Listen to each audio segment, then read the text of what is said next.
combinaison magnifique entre Christian Aslani, Carlos Augusto et Lautaro Martinez. Lautaro মার্টিনেজের অসাধারণ goal, তবুও জিততে পারল না ইন্টার মিলান। দর্শক, চ্যাম্পিয়ন লিগের রোমাঞ্চকর মৌসুমের পর এবার ক্লাব বিশ্বকাপের নতুন চ্যালেঞ্জে মাঠে নেমেছিল ইন্টার মিলান। বাংলাদেশ সময় বুধবার সকালে রোজ বোল স্টেডিয়ামে তারা মুখোমুখি হয়েছিল মেক্সিকান জায়ান্ট ক্লাব মন্টেরের বিপক্ষে। ম্যাচটি শেষ পর্যন্ত 1-1 গোলে ড্র হলেও ম্যাচ জুড়ে আলো ছড়িয়েছেন ইন্টার মিলানের আর্জেন্টাইন তারকা স্ট্রাইকার লাউতারো মার্টিনেজ। কোচ ইনজাগির বিদায়ের পর ইন্টারের ডাগআউটের নতুন অধ্যায় শুরু করেন রোমানিয়ার কোচ ক্রিস্টিয়ান সিভু। তার অধীনে এটি ছিল ইন্টারের প্রথম ম্যাচ। তবে নতুন অধ্যায়ের শুরুটা জয়ে রাঙাতে পারলেন না সিভু। প্রথমার্ধেই রোমাঞ্চ ছড়ানো এই ম্যাচে এগিয়ে যায় মন্টেরে। ম্যাচের 25তম মিনিটে কর্নার থেকে দুর্দান্ত হেডে গোল করে মন্টেরকে এগিয়ে দেন স্প্যানিশ কিংবদন্তি ও দলটির অধিনায়ক সার্জিও রামোস।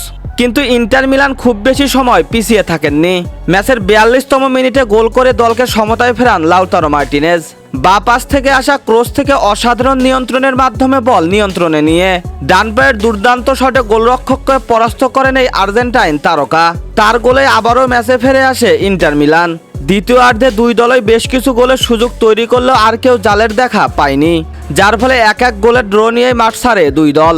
এদিকে এই ম্যাচে অসাধারণ গোল করে লাউতারো মার্টিনেজ আবারও প্রমাণ করলেন কেন তিনি বিশ্ব ফুটবলের অন্যতম সেরা স্ট্রাইকার।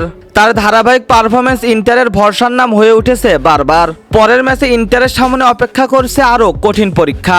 নতুন কোচ সিভুর জন্য এটি শুধু শুরু, আর লাউতারো মার্টিনেজের জন্য এটি আরও এক নজরকাড়া মুহূর্ত, যেখানে তিনি আবারও দেখালেন তার গোল স্কোরিং দক্ষতা।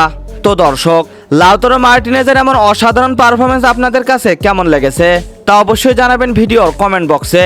আর ক্লাব ফুটবল বিশ্বকাপের সমস্ত আপডেট পেতে আমাদের চ্যানেলটিকে সাবস্ক্রাইব করুন।